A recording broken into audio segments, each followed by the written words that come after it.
சென்னை அண்ணா நகர் அனைத்து மகளிர் காவல் நிலையத்திற்கு பதற்றத்துடன் சென்ற பெண் திருமணம் செய்து கொள்வதாக ஏமாற்றி இளைஞர் ஒருவர் மோசடி செய்ததாக குற்றச்சாட்டு.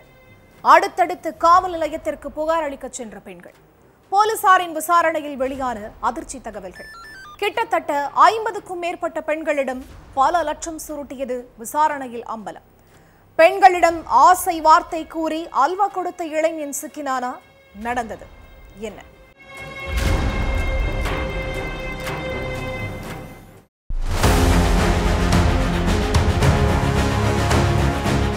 அண்ணா நகர் அனைத்து மகளிர் போலீஸ் ஸ்டேஷனுக்கு பெண் ஒருத்தங்க பதற்றத்தோட போயிருக்காங்க. அப்போ அங்கிருந்த போலீஸ் என்ன ஆச்சு, என்ன பிரச்சனைன்னு அந்த பெண் கிட்ட கேட்டிருக்கார். அப்ப சார், மேட்ரிமோனி ஆப் மூலமா என்ன மேரேஜ் பண்ணிக்கிறதா சொல்லி ஒருத்தர் என்ன ஏமாத்திட்டான் சார்.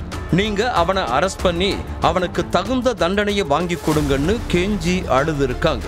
அந்த புகாரை வாங்கின போலீஸ் சம்பந்தப்பட்ட நபரோட டீடைல்ஸை வாங்கி விசாரிச்சதுல அவன் நெல்லையை சேர்ந்த சூர்யான்னு தெரிய வந்துச்சு. இதனால உடனே அந்த நபரை அரெஸ்ட் பண்ண போலீஸ் சூர்யாவை தங்களோட கஸ்டடியில் எடுத்து விசாரிக்க ஆரம்பிச்சாங்க.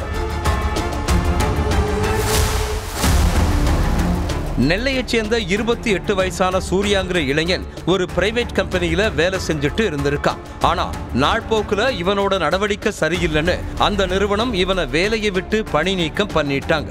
அதுக்கடுத்து எந்த ஒரு வேலை வெட்டிக்கும் போகாம ஊதாரியா ஊர் சுத்திட்டு இருந்திருக்கான் சூர்யா. சூர்யாவோட உறவுக்காரங்க எல்லாரும் ஒரு நல்ல வேலைக்கு போக சொல்லி அறிவுறுத்தி இருக்காங்க. ஆனா அத காது கொடுத்து கூட கேட்காத சூர்யா ஃப்ரெண்ட்ஸோட சேர்ந்து ஊர் சுத்திட்டு இருந்திருக்கான். இதுக்கிடையில சூர்யாவுக்கு ரொம்ப பண கஷ்டமும் ஏற்பட்டு இருக்கு. இதனால யாரையாவது ஏமாத்தி அதிக பணத்தை சம்பாதிச்சு லைஃப்ல செட்டில் ஆயிரணும்னு நினைச்ச சூர்யா அதுக்காக தன்னோட மாஸ்டர் மைண்டை பயன்படுத்தி பல கில்லாடி வேலைகளையும் செய்ய ஆரம்பிச்சிருக்கான்.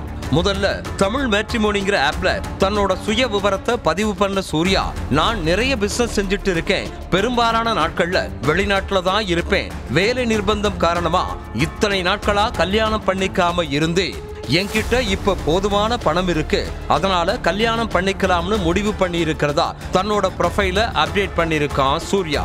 அது மட்டும் இல்லாம வாடகைக்கு ஒரு பங்களாவையும் ஒரு காரையும் வாங்கி தான் சுயமா சம்பாதிச்சு வாங்கின மாதிரி அந்த ஆப்ல போட்டோஸ் அப்லோட் பண்ணியும் ஏமாத்திருக்கான்.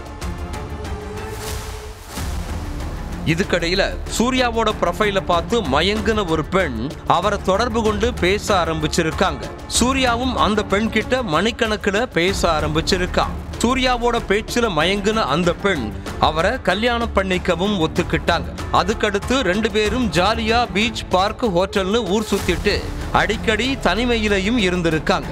அதுக்கப்புறம் எனக்கு பிசினஸ் ரீதியா நிறைய பணம் தேவைப்படுது, நீ பணம் கொடுத்து எனக்கு உதவி பண்ணனா நான் பிசினஸ்ல ஒரு நல்ல நிலைமைக்கு வருவேன், 2 பேரும் லக்ஸூரியஸ் லைஃப் வாழலான்னு ஆசை வார்த்தை கூறியிருக்கா சூர்யா. இத அப்படியே நம்பின அந்த பெண் சூர்யா கிட்ட தன்னோட நகை, பணம்னு எல்லாத்தையும் கொடுத்திருக்காங்க. ஆனா அதுக்கடுத்து சூர்யா அந்த பெண் கிட்ட பேசுறத கொஞ்சம் குறைச்சிருக்கான்.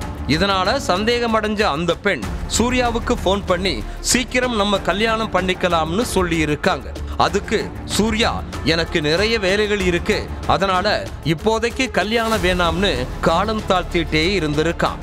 இதனால சந்தேகம் அடைஞ்ச அந்த பெண், நீ என்னை ஏமாத்துற, தயவு செஞ்சு நான் கொடுத்த பணத்தை எல்லாம் திருப்பி கொடுத்துருன்னு சொல்லி இருக்காங்க.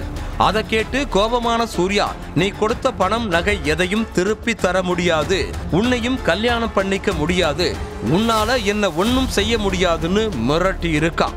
இதனால கடும் மன உளைச்சலுக்கு ஆளான அந்த பெண் சூர்யா மேல அண்ணா நகர் அனைத்து மகளிர் போலீஸ் ஸ்டேஷன்ல புகார் அளிச்சிட்டாங்க. அதுக்கடுத்து மேலும் 3 பெண்கள் சூர்யா மேல அதே போலீஸ் ஸ்டேஷன்ல கம்ப்ளைண்ட் கொடுத்திருக்காங்க. இதனால அந்த புகார்களை வாங்கின போலீசார் சூர்யாவை கஸ்டடியில் எடுத்து விசாரிச்சதுலதான் அவன் கிட்டத்தட்ட 50க்கும் மேற்பட்ட பெண்களை ஏமாத்தி பல லட்சம் ரூபாய் மோசடி பண்ணது தெரிய வந்திருக்கு. இதனால சூர்யாவை அரெஸ்ட் பண்ண போலீஸ் அவனை சிறையில் அடைச்சு விசாரிச்சுட்டு இருக்காங்க.